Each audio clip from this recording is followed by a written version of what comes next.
getting paper on these player haters. Old news, money on the other line. So ladies and gentlemen, welcome back. I'm not gonna hold you. Episode 20, man. As usual, I'm your host, Scott. You know to follow me on Twitter and Instagram at BarberchairScott. Subscribe to HNB Media at HNB Media TV on Twitter and at HNB Media on Instagram, man. And of course, you can follow the network, the Barbers Chair Network on Twitter and Instagram at BarbersChairNet. And you can subscribe to our Patreon, patreon.com/BarbersChair Network, man. We got new summer sessions coming this week. We've got Cinema with the Guys is back this week. Me and the homie Dante, we break it down, Euphoria. You know what I'm saying? We're going to talk about all that shit them wild kids do. So check that out and more. And let's just get right into it, man. It is week 2 of the NFL playoffs. We're getting ready for the divisional round. We just got off a super wild card weekend, man. It was a bunch of football. Don't know if that football was good, but it was some football. And let's just get right into it, into our sound off. And a lot of questions this weekend. Should they get rid of Super Wildcard Weekend? Is this really working in year 2 of this extra seed experiment? Should they let it go? And this is my thing on it. Now, out of the 6 games we got this week, only 2 of them were entertaining. Really, to keep it a buck, really only one of them was an actually good game. Like, Bengals, Raiders was the closest thing we got to a good game. Niners, Cowboys really wasn't good. It was just super stupid at the end, which made it entertaining. And then, of course, we had 3 blowouts. Buccaneers over the Eagles. Bills just completely got the Patriots out of here. And, of course, what happened on Monday between the Rams and the Cardinals. Now, the most important thing here is your boy, light-skinned Negro Dominus, went 6-0 in his playoff predictions this week. 6-0. So that means you should pretty much listen to me because I think I know what the hell I'm talking about. But the point of my sound off is everybody's asking, is this too much football? One, there's never too much football. I think football, even when it's bad, is still good. Kind of like pizza. Even the most trash pizza you've had, it's still pizza, and it's not really that bad. So that's how I kind of feel about this. And even if you look at these blowouts, I can see if only the low-seeded games were the ones who were getting blown out. Like it was just the extra 7 seed. But on paper, Rams-Cardinals looked like it was going to be a shootout. And the Rams completely took them out of it. So I just think it's a matter of a thing of where you get blowouts in football sometimes. It doesn't happen. It doesn't happen all the time, but it happens. And that's just pretty much what it is. I mean, the NFL still wins. Loads of people still watched it. I mean, my Twitter timeline was literally 95, really 98% of football this weekend, which was a joy. And I got to say, NFL Twitter delivered this week with the jokes. Everybody was hitting a very good percentage from the field, man. It was a good weekend to watch these games. And Roger Goodell doesn't care. It's making them money. On Martin Luther King Day, which is the NBA's data reserved of their day, he's like, you know what? I'm going to give y'all a Monday Night Football playoff game, and I'm going to have the talk of the night be on us. The NFL can't lose. And I feel like we're not that far away from getting the NFL maybe 4 nights out the week. We already at 3. And it's 4 during the holidays. You know, you got the Christmas games and things of that nature. But I would not be shocked if we get a little Tuesday night football or something like that. This is just the beginning of it. And, you know, back in the 90s, well, even now they still call baseball America's pastime. It's bullshit. Football is America's pastime. And we're really, really starting to see that. And it really doesn't matter how bad these games are. We're going to continue to fucking watch. And that's my sound off on Wild Card Weekend. Now, let's get into what we saw this past weekend, man. We got to start off with, how about them Cowboys? Them Dallas Cowboys lose yet again. Another soul-crushing loss. You know, the Dallas Cowboys, now, this is the thing about your team missing the playoffs. And as a Bears fan, I really 85 to 90% of my life is about the Bears missing the fucking playoffs. So this is really nothing that's new to me. But when your team misses the playoffs, laughing at other teams' fan bases is the joy. And so I love watching Cowboy fans melt down. And this might have been more of an epic collapse than when they lost to the Giants in 2007. Now, for a lot of y'all young bucks who don't remember 2007, they had a very great team led by Tony Romo. I think they were like 13-3 that season. They had a first-round bye, and they played the Giants. And that game ended on an R.W. McQuarters interception of Tony Romo in the end zone, which killed their best chance to win the Super Bowl since the year they won, which was 1995, which is the last time they have last time they, went to the NFC Championship game, and I think they've only won one playoff game. Yeah, they've only won one playoff game, two playoff games, actually. Romo won one, Dak won one, since Aikman, Emmett, and Playmaker won that championship in 1995. And it's just been bad. And then, if you're a Cowboy fan, where do you go from here? Because even me as a spectator, I almost picked them last week. If you remember on this episode, I said this could go either way, but I'm going to pick with the Cardinals. I stuck in my head last minute because I'm like, the Cardinals got to prove it to me. I mean, not the Cardinals, but the Niners. The Cowboys have to prove it to me. They have yet to do it. And the Niners, I feel like, have been playing with house money really since the second half of the season has started. And all the pressure was on Dallas. And you saw that up front in the first drive of the game. Smash mouth, run it down their fucking throat type football. Cal Shanahan, or I like to call him Kendall Roy, he went out there and called an amazing game plan, and it was just way too much Debo Samuel. It was way too much wide open wide receivers, and they were just attacking that Cowboy defense, which was the strength of this team for majority of the season. And so you have that. And they were getting blown out. Really majority of the game. It was even, I think it was like in the end of the third quarter, Debo Samuels broke off for that touchdown, and they were up by like 2 or 3 touchdowns at that time. It was pretty much a wrap. Came back at the end because one thing Jimmy G is going to always do is give you a fucking chance to stay in the fucking game. And that last play, I don't really know what to say. I've seen a lot of bad football. I've seen a lot of dumb decisions in my time watching NFL, specifically my time being a Bears fan. But you got 14 seconds. And the drive was going well. Drive was going well for Dallas because the Niners are playing prevent defense in the year of our Lord 2022, which makes no sense to me. It makes send heat. Do not give them all that space to get even close enough to have a shot at the end zone. And you take that after you're moving the ball down the field and you do a quarterback draw with 14 seconds left and you got no timeouts, and then you got the nerve to blame the referee. That's not the ref's fault because Dak didn't have the frame of mind to think, let me give this ball to the fucking referee so I can get down and spike this ball in time. He's not doing that. It's like you have 14 seconds. You have at least 2 or 3 shots to take it in the end zone. And they deserve that loss. They deserve that. Mike McCarthy was bad. Mike McCarthy doesn't know how to manage a clock for shit. Mike McCarthy is just a bad overall coach, bad leader of men. But at the same time, we're at the point where the Cowboys, what doesn't really matter who the coach is, it can be Mike McCarthy. It can be Jason Garrett. It can be Bill Parcells. A lot of people forgot about Bill Parcells. It doesn't fucking matter.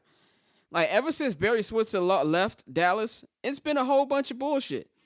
And that's what's pretty much what you're seeing. And then now if you're a Dallas fan, it's like, okay, I've seen a lot of people out there overreacting. Oh, maybe they paid Dak. You got to pay Dak. And I think saying not paying Dak is an overreaction. And I'm not the biggest Dak Prescott fan. I think he showed us in that game who he is. He's a good quarterback. I mean, you don't throw 37 touchdowns and be a bad quarterback. He's a good quarterback. But he's not a quarterback that I feel like is a game-changing quarterback who can go out there and win a game single-handedly, especially in the postseason. That's just not going to happen. This is who he is. Or as my homie Damien affectionately calls him, Black Stafford. That's pretty much what he is. And in the NFL today, if you even have a decent or good quarterback, you have to pay them. Now, we can sit up here and say maybe he shouldn't have been paid the same money as Patrick Mahomes or Josh Allen. That's completely fair to criticize because I actually agree with you. But you have to pay Dak. And I don't think this is the end of Dak. I think Dak can get better. But this is an organizational problem. And I think Jerry Jones needs to – there's no accountability up in Big D because Jerry Jones is judge, jury, and executioner. He's owner, president, general manager. I mean, he does fucking everything. And then the next day, you bring Mike McCarthy back, which I don't think that was the smart decision. I mean, you've got 2 coordinators who are definitely going to get jobs. Kellen Moore and Dan Quinn are probably going to get jobs over these next 2 weeks. And you decide to roll with this mediocrity right here. Now, on the flip side, on the good side for Dallas, is they still got a very good young defense. Micah Parsons, I think, is going to be generational. That guy is incredible. Trayvon Diggs is this thing about Trayvon Diggs. As we saw in this game, when he's not getting interceptions, he's getting cooked. He is getting cooked. Like, even set a record this year for the most yards given up. And that's going to be a problem for them long term because he's not going to get 11 interceptions next year. Shit, he might not get 11 interceptions combined over the next 4 years. That's a very high number to get. But overall, they've got some pieces, but they got to shake some shit up for them to actually make noise. They're in the NFC East. There's no team in there that has anybody to fear. You're not gonna fear Philly, especially at that performance that Jalen Hurts put on Sunday. You're not gonna fear Washington. You're not gonna fear the Giants. So you're gonna be able to win this division year after year and put yourself in the tournament. But it's been 26 years now since the last time that they've at least been to an NFC championship game. Something has got to change. I love Michael Irvin. I'm tired of seeing him on TV looking like his dog got shot. They need to, and I feel like everybody else, when you're a Cowboy, you're part of this legacy. Yes, the Cowboys have a great legacy, but you're not part of that fucking legacy. Like Michael Irvin said, I'm 10 toes down. I won those championships. They won those championships. Y'all didn't. And that needs to separate from that right there. But, that's my thoughts on Dallas. They got to make some changes. And if they don't, it's going to be the same shit we've been seeing the last 25 years. Let's talk about the first game that happened this week. The actual game that was probably the only real good game we had this week. And that was the Cincinnati Bengals taking on the Las Vegas Raiders. This was a game of long playoff droughts that are going to be broken. Up until this point, Cincinnati had not won a playoff game in 31 years, and the Raiders haven't won one since they won the Super Bowl in 2002, so that's 20 years. So somebody's drought was going to be broken.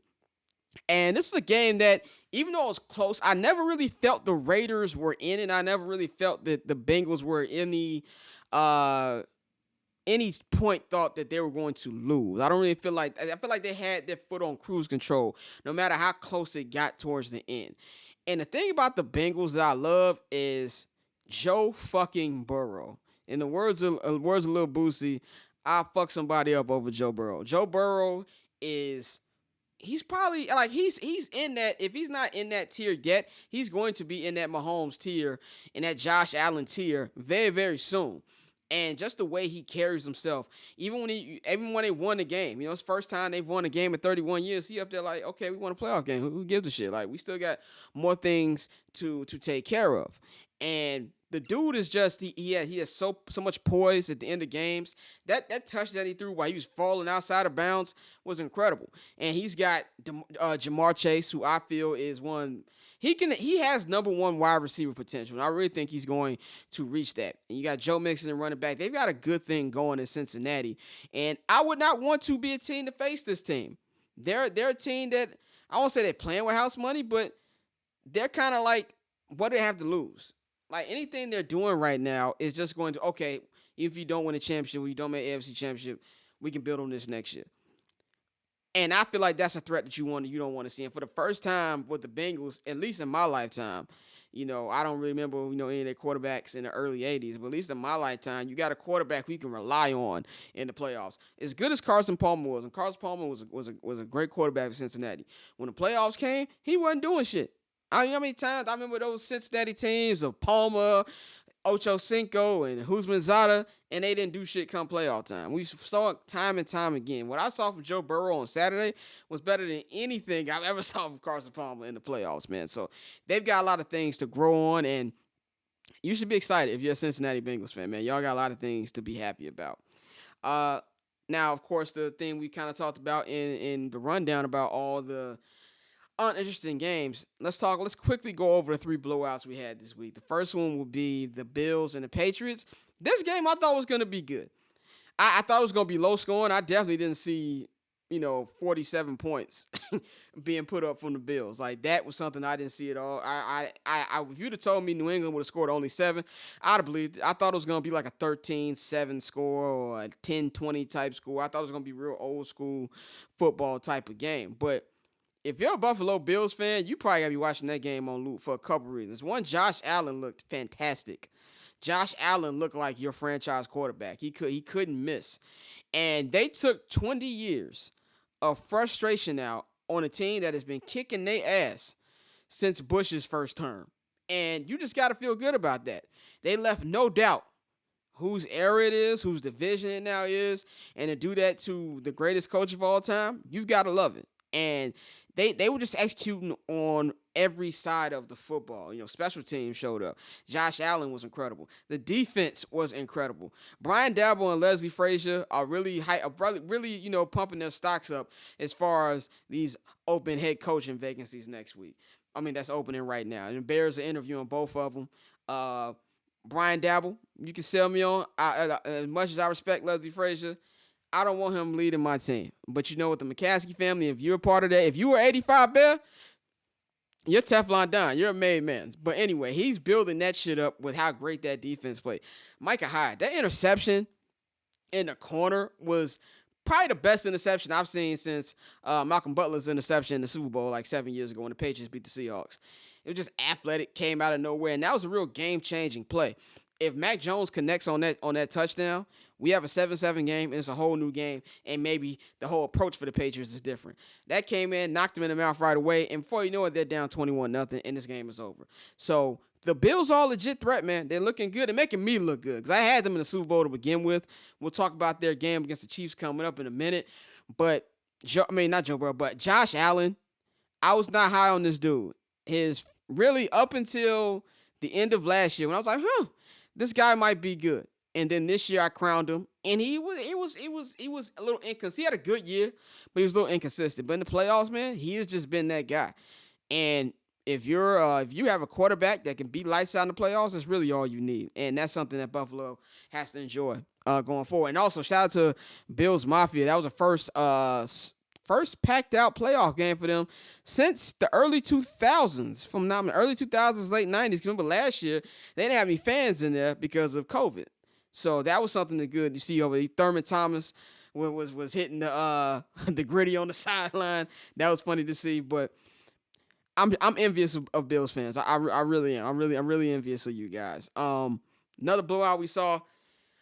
The GOAT, man. I mean, Tom Brady, Philadelphia Eagles. Everybody with a brain knew this game was gonna be a blowout. You know, no Chris Godwin, no Antonio Brown, no Leonard Fournette. You know, none of their running back. They only had third string running back. It didn't fucking matter. You know why it doesn't fucking matter? If you have Thomas Edward Patrick Brady Jr. That's why it doesn't fucking matter. Because if he's on the field, it doesn't matter about X and O's. It doesn't matter how your team is built. You have to beat him. And he will make a player you ain't never heard of before look amazing. And then also, on top of that, you forget you got 2 Hall of Famers still on that team. No matter if Antonio Brown wasn't there or not, Mike Evans is going to make the Hall of Fame. Gronk, they got Gronk's plaque right now for the Hall of Fame. They went out there and they dominated. And the defense dominated. And Jalen Hurts, look, man, I think Jalen Hurts had a solid year, but they exposed that boy. Like his arm strength ain't shit. His accuracy wasn't shit. It looked like, you know, Black Trubisky out there. I called him Melanin Mitch on my Twitter, and like I've seen like so many of them loose throws before. Like I could almost go to sleep and just picture the game against Philadelphia in the playoffs. I could just picture a random game against the Miami Dolphins. I've seen that type of shit before. And Eagle fans have a very short fuse. They just won the Super Bowl not too long ago. They remember how great Carson Wentz looked that year, how great Nick Foles looked in that playoff run. They don't want to tolerate this shit from Jalen Hurts. And also, if you're the Eagles, you have 3 first-round draft picks coming up. I'm not too sure that Jalen Hurts is going to start next year. They might grab them a young quarterback. Or maybe they'll clear out some cap because you might have the Russell Wilsons who might be available, or the Aaron Rodgers. Derek Carr might be available with that whole little Raiders situation going on with them getting rid of Mayock and their interim coach. So who knows what Derek Carr is going to be. So there's going to be other solutions up there. That nasty boy in Houston, nasty boy number 4, he might be available for Philly. So there's different options for them to have at quarterback that I feel like, it was timing-wise, it was terrible timing for Jalen Hurts to have that kind of game. But as far as Tampa, that was scrimmage, man. That was scrimmage. A salute to the fans. We finna put up 30 points for y'all. Have a good evening out here in Southern Florida. That's really all that game was, man. And the final blowout of the night was Rams-Cardinals.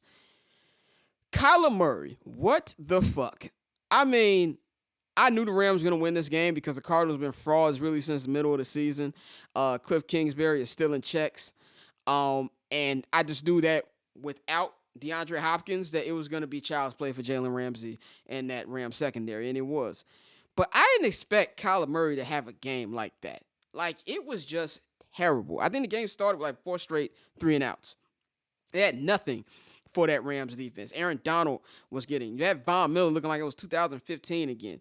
And they just put all the pressure on the night. That game was never close. And one thing I'll give the Rams, that atmosphere, as far as Los Angeles football has been concerned, I've never seen an atmosphere like that. Like, it wasn't one of those situations where there was a lot of Cardinal fans there. There was a lot of Rams fans in there. A lot of celebrities there, per usual. And they just took them out the game right away. There was no shot for them. I'm glad Buda Baker is feeling well. He got not clean out by Cam Akers, but I'm glad he's feeling well. But this is just really like, I don't say a statement game, but if anything, if you're Matthew Stafford, you should feel good that you finally have your first playoff win. So you kind of have that little monkey off your back. But on the other side of it, he's going to have a monkey on his back until he wins the Super Bowl for this team, because they traded 3 first-rounders for you. And as bad as Jared Goff is and was, he took that team to a Super Bowl. So in order for this to be looked at as a trade that you won, you have to win the Super Bowl. You have to win with the weapons you have around you. And for everybody up here, and I was trying to tell y'all, I've been trying to tell y'all about this shit for about a year and a half now. Y'all almost believe that criminal Baker Mayfield, that Odell Beckham Jr. was actually bad now. As we saw last night, as we've been seeing since he's been with the Rams, this dude is still good when you have a quarterback who's at least, as much as shit as I talk about Stafford, I still believe Stafford is a top 10 quarterback. He probably 9 or 10, but he's still a top 10 quarterback. So if you have a guy who's not trash like Baker throwing to him, he's out there making plays. If you actually make it up to, we're going to get Odell involved in this offense, he can go out there and make plays. And we saw that happen on Monday night. And now they get a trip to Tampa. And if there's any way to bump your legacy up, if you're Matt Stafford, go into the champ's house, go into the GOAT's house, and send them home. That's what you can do to shut people like myself up. And we're going to preview that game in a minute, man. That's pretty much all for those blowouts. I mean, there's really not too much to say about this weekend's games. I enjoyed watching them, but I turned early from 2 out of the 3 blowouts. I stayed watching the whole Tampa game just because I love watching Tom Brady. I don't care if it's 40-3. I'm going to watch the GOAT play. I don't know how much longer we have to watch him play. So I'm going to appreciate watching him play while we can. So that's why I didn't turn from that. But from the Rams game and the Bills game, I checked out, man. But that's Super Wild Card Weekend. When we come back, we're going to talk to my brother Flows, and we're going to talk about this extremely extensive Chicago Bears general manager and coaching search. As the many weeks that we've been on this show, on our podcast, on anything Barber's Chair Net related, talking about fire Matt Nagy, fire Ryan Pace, do this, do that, finally fucking happened. So now we're in the longest GM coach search of all time. Feels like they're interviewing everybody with a fucking pulse. I will say I like a lot of these candidate names that I've seen. What is your thought on the process?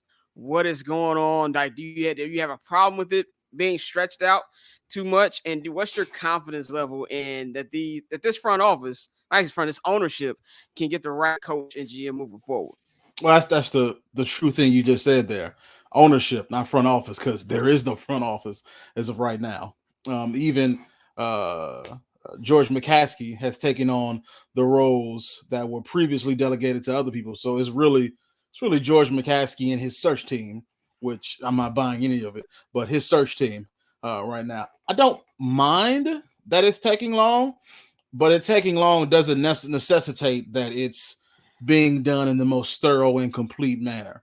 You would assume, of course, if someone told you, man, I'm going through the applicants for our job right now, for our company, and I'm just going to carefully go through them, you're going to assume that they're taking delicate time looking at each individual person and making sure the qualities fit. Unfortunately, we're talking about the Bears. The right. Bears have talked about collaboration, thoroughness for the entirety of me being alive, and it's produced what we have right now, which is nothing. So I'm not mad at it, of course, because at least there's a grain, literally a grain of hope in me that thinks, oh, okay, they're taking their time with it. So maybe they're going to have a really solid front office, because I can't remember what it was like with Ryan Pace when they hired him. It was pretty quickly. It felt quicker. It was quick as hell. My only thought is, this is partially why I wish that I think it would have been better to fire them weeks ago. That way, at least Ryan. At least Exactly. have the GM be fired. Let Nagy coach out the rest of the season. I really didn't Exactly. see what the point of firing Nagy mid-season would be. On top of that, it's Besides, so much easier if you get your GM early. right, Simultaneous GM and coaching hiring, it's you're tricky. playing with fire. Exactly, because if you hire a GM, this is the person you want to lead your franchise. They're going to be making the decisions now.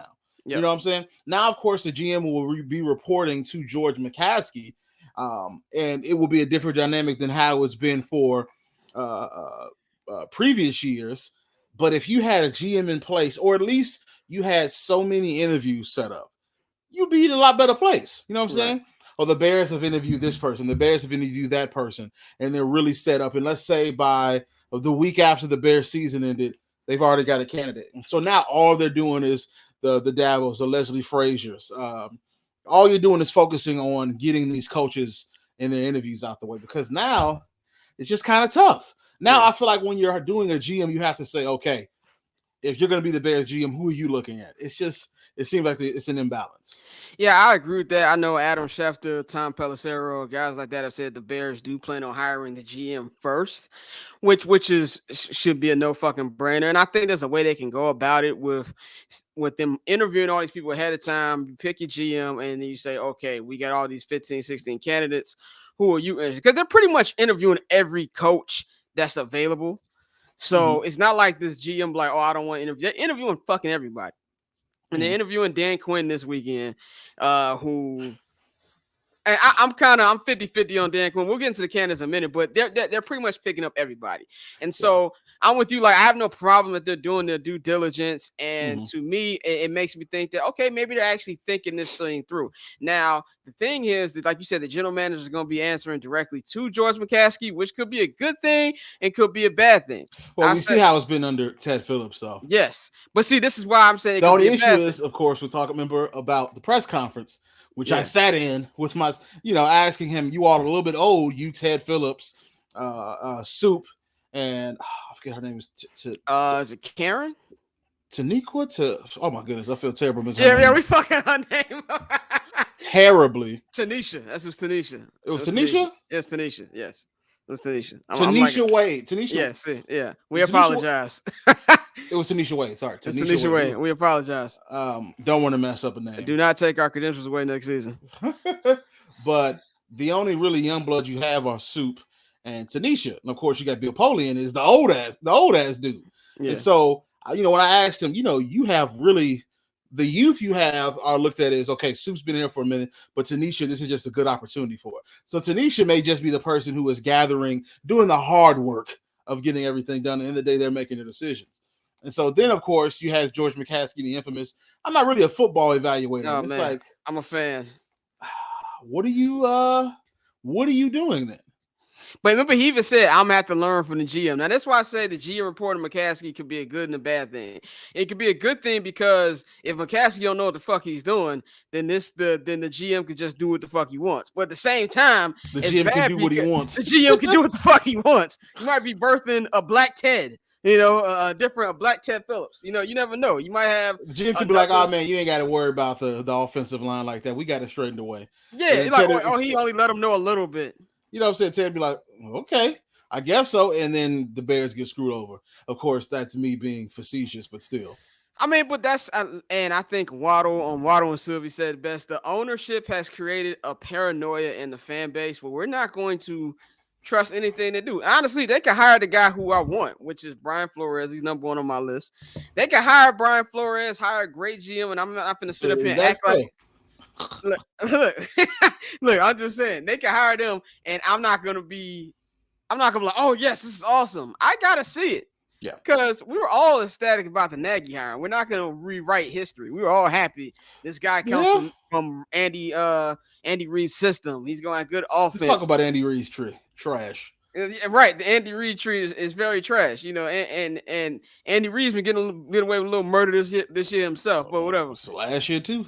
Yeah, so my question for you here is, out of the candidates, at least for coaching, because I'm not going to sit up here and act like I know anything about these GM candidates. A lot of Bears fans don't know either. They see a name on the timeline. Well, this is interesting. You don't know who that guy is. Let's stop fucking lying. Who do you think are the most attractive candidates? And if you had the number down to like a top four, who would your top four candidates be? Brian Flores, Nathaniel Hackett, who is the Green Bay Packers offensive coordinator. I mean, me and you can make Aaron Rodgers look good. Yeah, still though, they run a well-oiled machine, and I mean, who do we have to front for? We know exactly what they do, and they murdering the NFC North. So no, the Nathaniel Hackett, Brian Flores, out of the people they actually interviewed, Brian Dabble. My only really big issue is the lack of running the ball. You know, and it's interesting. You told me that, before, of course, I came on here. I thought to myself, Brian Dabble can be an evil genius like Steve Kerr was with the Golden State Warriors. Of course, before they started their run, what did we say about shooting a 3-point shot that often? What did everybody say? You'll never win a championship. It's not going to win. Right. Yeah, it's not going to win. I think Path may have been one of the only few people who said, "Oh, yeah, maybe." But of course, Path says maybe on a lot of things.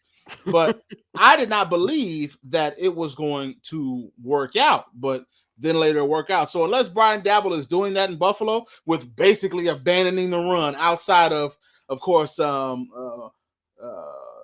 can't even think of the dude's name right now. Who's the Buffalo quarterback? Josh Allen. Josh Allen. Outside of Josh Allen taking a direct snap to himself and taking off, they're running the ball can go from 15 carries a game to maybe 4. And I don't like that. So that's true, but at the same time, Singletary is not David Montgomery. Also true. But out of the people who I've liked, I like Brian Flores, Nathaniel Hackett. Yeah. Now, people who they have not yet interviewed, but I'm pretty sure that who are on my list. Byron Leftwich is on my list. I want Byron Leftwich too. He's on my list extremely. Yeah. Tabo. He had Jameis looking good when Jameis couldn't see. You know what I'm saying? Tabos is on my list because, of course, he's not going to be calling plays. He's going to exactly. He's going to find someone to call plays and have a good offensive coordinator. And we know what he does with defense. So those would be my 4 on the list. In terms of GM, they interviewed Mensa right from Cleveland. Yeah. I really liked him. And I know they interviewed Ed Dodds from the Colts and Champ Kelly, of course, who was, assistant general manager. And Tariq Cohen's put his support up. I was like, very bold, Tariq, considering you're probably not going to be here. We'll see.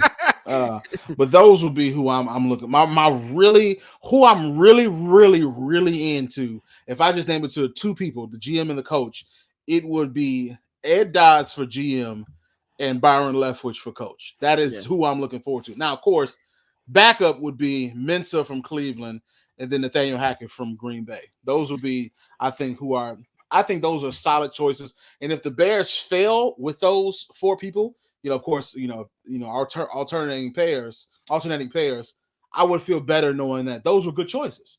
You know what I'm saying? Well, Ryan Pace, we were like, okay. He's a scout. He's a scout. He's the head of the scouts, but I don't know about you being a GM. But with Matt Nagy, we were like, well, he's a good, solid offensive coordinator. What's funny about Matt Nagy? Yeah. I mean, I don't know if you remember, Andy Reid covered out for him at the end because people was like, he called plays in that championship game that they blew against the Titans. I went back and watched that game a couple weeks ago. I was like, oh my God, this is every Matt Nagy game from the last 4 years wrapped in one. We saw it right there before he was hired, and we ignored it. It was, it doesn't matter. They probably switched it. And like, no, you do whatever you're trying to do to talk yourself into it. But now this is why I like the idea of someone like Byron Leftwich, who's been doing this for quite some time. He does not have a singular year under his belt. Nathaniel Hackett has been doing it since like 2018, 2019. So they have years under their belts of actually being successive and offensive coordinating and actually calling plays. And you saw what Byron Leftwich did. Now, obviously, he's a Super Bowl winner as a coach. So those are high on my list. But Byron Leftwich is going to be high on everybody's list. Yeah. So, I would not be shocked if he went back home to Jacksonville. That would be like a nice reunion. But who would be better than to help Trevor Lawrence than someone like him?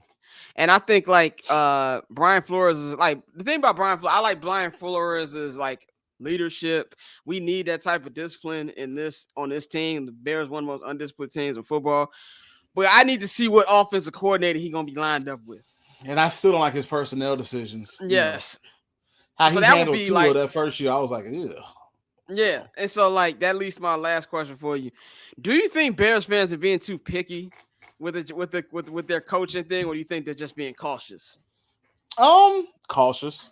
Now, of course, we're not a monolith, so Bears fans will feel this way in this certain sector and this way in the other. But I feel like they're just being cautious. Everybody has their fantasy picks of who they want, but at the end of the day, Bears fans just want it to work. So it could be somebody you have no clue who it is, both GM and coach. But if it works, people will be happy. And I just think that's what Bears fans work. So right now, a lot of Bears fans are probably overthinking it, underthinking it. So, but it comes when your franchise is trash. That's really what it all comes down to. That's what it all comes down. I think even McCaskey said, "Well, it doesn't matter how the fans won't be happy about it." I'm like, okay, He had that's a few truth bombs out of a trash press conference, yeah, that's but a like, broken clock's right twice a day. So but that's like you cheating on your wife and you tell her, well, "You'll never trust me." Well, I wonder why. I wonder why that is. So, but we will have another edition of 7 Night the Hallis whenever the hell these coaching hires yeah, happen. And then y'all ain't got it. I We ain't would got love to have the interview in person because I would love to grill, but we'll see. see that. Yeah, we'll see how what they do with that or not. But and then we'll have that. We'll talk about that. Then y'all ain't got to hear about us talk about this team until after the draft. Facts. I'm not expecting a splashy free agency. I don't know about you. I'm No, not.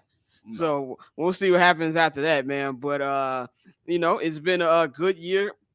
It's bad as the team been. We've been the first time we've been real 10 toes Bears down. do bad, we do great. Yeah, the Bears do bad, we do great. You know what I'm saying? So I'm looking forward to next season fully covering this team. I was watching the Bears top 10 plays this morning, and I was like, hey, I was in the building for 7 of these. So this has been a good season. So as usual, you know what to follow, man. Flows and Delini. So we'll be back on the next episode, 7 Night House, break down those hirings when they happen. And we'll be back on I'm Not Gonna Hold You. We're gonna talk about the divisional round. All right, we're back, man. Shout out to my brother Flows. Thank you for joining us as usual. Look out for that 7 Night the Hallis episode whenever those hires happening. But this weekend, getting ready for the divisional playoffs. The Elite 8 in the NFL has been picked. We got the Titans and Bengals. We got the Packers and Niners. We got the Bucks and Rams. We got the Chiefs and the Bills to see who will make it to Championship Sunday next week. For anybody who's complaining about these games this weekend, all 4 of these games look like conference final games. So I'm expecting great games. So we're going to go over each game extensively. I'm going to give my picks. I'm 6-0 on my predictions. And I appreciate everybody who's read my article on slicksports.com on there. And also listen to 2 Minute Drill. I know y'all had enough of my football analysis last week, but I'm here to give you more. The first matchup of the weekend is going to be this Saturday. It's going to be in Nashville, Tennessee. The number 1 seeded AFC in the AFC, the Tennessee Titans, the AFC South champions, will be hosting Joe Burrow, Jamar Chase, Joe Mixon, and the Cincinnati Bengals. This is a game that's going to be really, really, really good. And all 4 of these games, I can honestly see going either way. But this one right here, the reason I'm picking Tennessee. I'm picking Tennessee because I really feel like they are getting slept on tremendously when it comes to who has a shot to win the Super Bowl. When Derrick Henry went out in the middle of the season, a lot of people, including myself, was like, how are they going to keep themselves afloat without him? And they were able to do it. Ryan Tannehill was able to do it. Mike Vrabel, he honestly probably should be coach of the year for keeping his team afloat during that time. And you've been getting production from A.J. Brown, of course, as usual. Julio has been non-existent. I thought he would at least be more productive. I didn't think he'd be. I damn near forgot he was on the damn team. But they've been able to solidify their offense. And the defense is great. And now you've got Derrick Henry coming back. And you're going to be in Tennessee. It's going to be cold. You got a home field advantage. And this is a D-line in Cincinnati where they're decent, but they're going to really have a hard time stopping Derrick Henry. And if Derrick Henry goes out there and has a Derrick Henry type game, it's going to make the passing game just that much easier for Ryan Tannehill. Ryan Tannehill's been in the playoffs the last couple years. He's won a couple playoff games. He went into New England in Tom Brady's last game in New England and beat the Patriots. So he's pretty much battle-tested now. And this is a second-year quarterback only in his second playoff game. As great as he played against the Raiders last week, let's keep it a buck. The Raiders are one of 3 teams who shouldn't have been on that damn field last week. They shouldn't even been in the playoffs. So this is going to be a different test for Joe Burrow. But the main reason why I think Tennessee is going to win is because it's too much Derrick Henry. Too much Derrick Henry. If they can find a way to slow him down and then make Ryan Tannehill throw the ball 30-plus times a game, then they can have a better chance. But this can go either way. But I'm going to give the slight edge to Tennessee, and I really feel people need to start talking about this team. All the spotlights on Buffalo and Kansas City, that's a sexy game. This is a team that people need to pick because at the end of the day, still running the football, playing defense really opens up the path. Maybe I'm old school because that's all I know as a Bears fan is running game and defense, but that helps you a lot. You can see in the Rams-Cardinal game, one of the reasons that the Cardinals lost that game is Cliff Kingsbury said, fuck the fucking run game. You can't abandon the run game, especially on the road when you're trying to establish your offense. You can't be throwing that many times. And I think that's going to be something that the Titans are going to. They're going to establish the run game. If they're Cincinnati should do the same thing. You got Joe Mixon. Establish the run and don't have Joe Burrow in situations that probably aren't the best for him. So that's where I'm going to go with that one. Second game on Saturday is our first NFC matchup. The fourth time in Aaron Rodgers' career that he will be facing the San Francisco 49ers.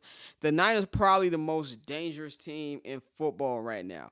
It's a team who was only 2 years removed from the Super Bowl appearance.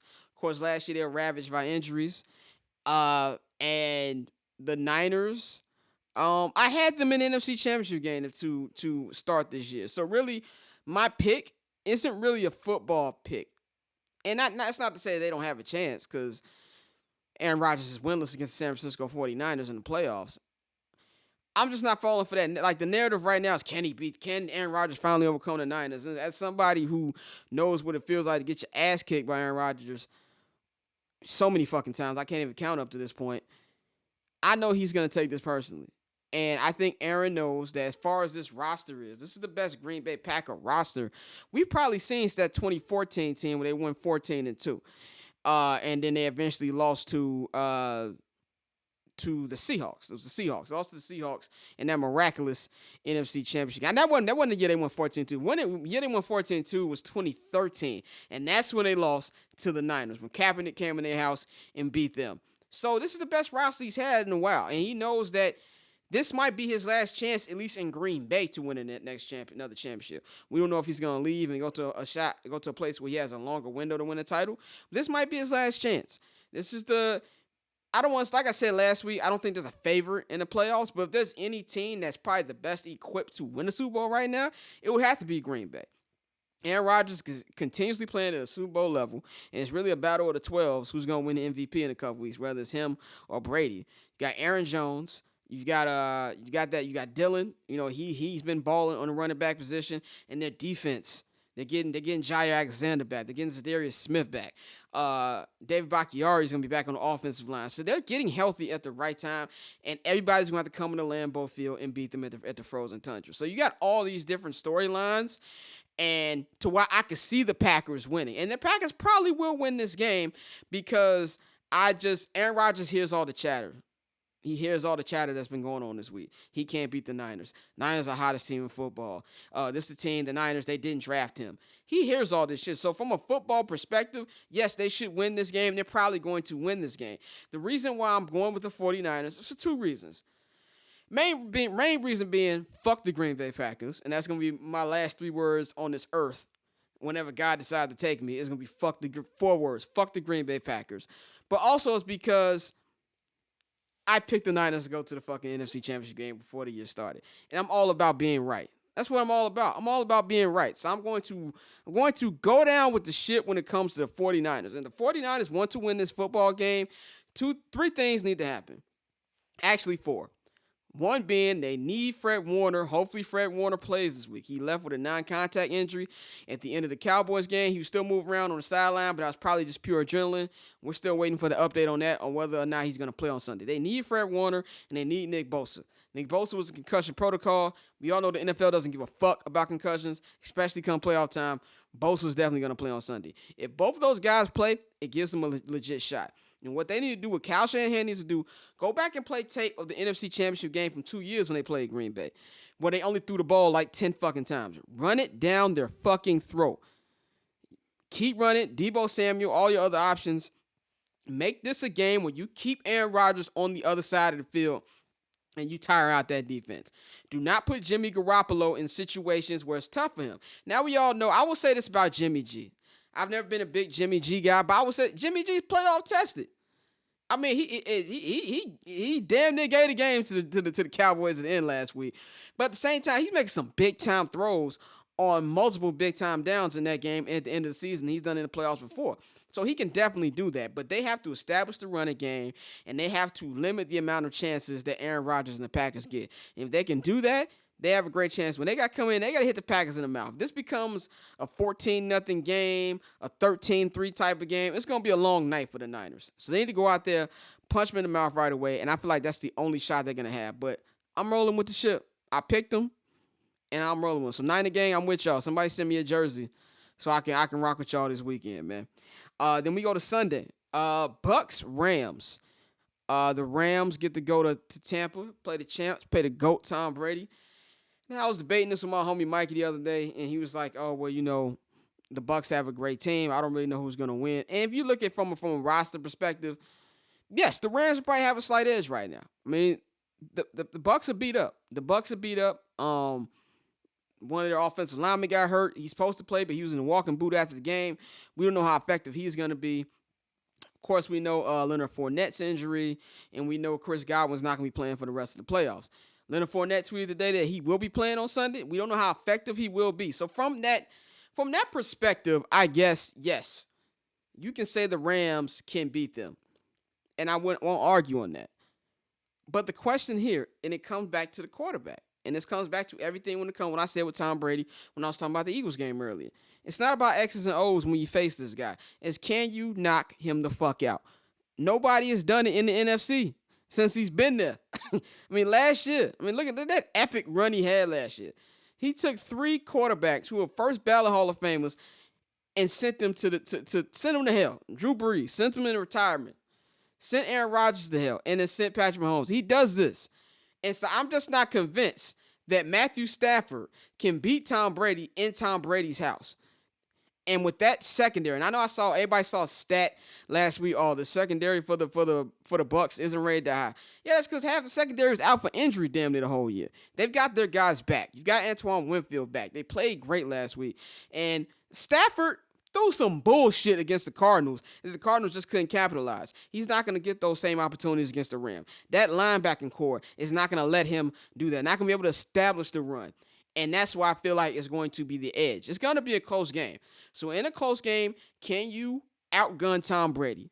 And I just don't see how you can outgun a guy who's had the biggest gun for the last 20 years. So that's the main reason I'm going to pick the Tampa Bay Buccaneers to do this. And we all know how Brady does when he loses to a team in the regular season. Rams beat him early in the regular season. He goes back and he learns where he fucked up, and then he kills you. And this is on the road in Tampa. You're not at home. I think that's going to be a big factor. The last game of the weekend, we get Bills-Chiefs 2. Now, this was my AFC Championship game prior to the season when we did our season preview. It kind of sucks that we getting this in the second round instead of the winner gets a trip to the Super Bowl, but I'm not going to be upset about having this matchup as it is. This is a game that, to me, Josh Allen can tell Patrick Mahomes, I'm on your level. You have to deal with me. And the Chiefs looked great against the Steelers last week. Looked great. Pat looked like Pat. The offense was looking probably the best they've looked since the Raiders game at the midway point of the season. But can they do that consistently? That's been the main problem that the Chiefs have had this season is consistency on the offensive side of the ball. They have not had a running game. And this is a defense, with all due respect to the Steelers defense, I just think they're a decent crew. TJ Watt, probably Defensive Player of the Year. He had a great fumble touchdown on Sunday. They not the Buffalo Bills. Bills are going to put pressure on them. Bills, they had a great game against them in the AFC Championship game last year. They remember that. They know what they have to do to go in there to beat them. And making 3 Super Bowls in a row is hard, whether you lost or won them. And that's what the Chiefs are trying to do. And I just don't think the Chiefs have enough this year. If they had a running game, I would probably favor them. If Pat was looking like Pat consistently, I would pick them. Now, this doesn't mean that I'm saying they have no chance to win. Like I said, all these games are pretty much tough toss-ups this weekend. But I'm going with the Bills. And this is and mainly because I picked them to go to the Super Bowl, but also just look from the football side of it. The defense is spectacular. The offense has been hitting on all cylinders. And I believe Josh Allen's ready. I believe Josh Allen's going to go in the Arrowhead next week, and he's going to tell Pat, yo, Justin Herbert's not the only quarterback you got to worry about in this conference. It's me. And I think the Buffalo Bills are going to win this game, and they're going to be heading to Tennessee to play the Tennessee Titans, which I think is going to be an old-school type of football game. So those are my predictions for this week for the NFC Divisional playoffs, man. We almost in the home stretch. Next week is Championship Sunday. So hope we enjoy these games. I'm hoping that all four go down to the wire and we can make up for that terrible football we watched this past weekend. Now, as we wrap up this episode, man, let's give our Goofy Mog of the week. Goofy Mog this week, I got to give it to Dakota Prescott. Rain Dakota Prescott. Got to give it to him. There was a quote at the end of the game where they asked him how he felt about fans throwing bottles and beer cans at the Cowboys players walking off onto the field. And he said, well, you know, we shouldn't have that in the game. I understand they're fans. You know, word means fanatics, but we still play for y'all. And blah, blah, blah, all the other shit. And then somebody said, one of the media guys said, no, they were throwing at the refs. And he said, oh, well, kudos to them. Good job to them. What we not finna do, Dakota, is blame the refs because you're a fucking idiot. What we not gonna do is blame the refs like the wonder boy Kellen Moore himself didn't call a bullshit play. That's what we not gonna do. You gotta take some accountability here when you fucked up. You played like shit the entire game. Fuck that last play. How many opportunities you gave the Niners to kick y'all ass? That should have been a 40-20 game, honestly. That's what it should have been. How many times he's continuously giving them a chance to win? And you got to look yourself in the mirror, man. Blaming the refs, to me, and whether it's fans or players, it's the most scapegoatish type thing you could possibly do, because I don't believe that the refs can lose a game for you 100%. Because what did you do leading up to that to where the decision had to be in the refs' hands? It's not the refs' fault that you had 14 seconds left and you thinking, oh, I got to spike this ball. Let me give it to the referee instead of almost knocking his ass over. So that's the problem I had. And I'm not condoning what the fans were doing. I feel like if you're a fan, you should be able to boo what you want. If you're playing them expensive-ass tickets, cool.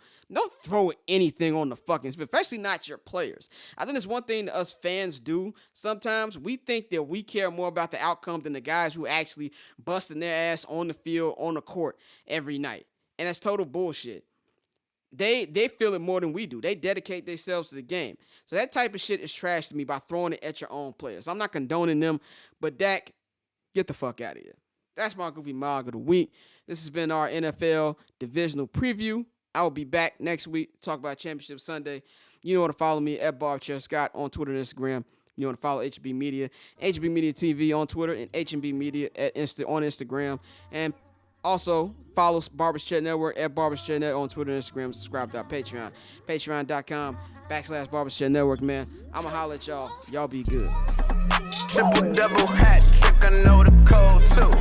Ice trade, go for trade, yeah, we cold too. Getting paper on these player haters, old news, money on the other line.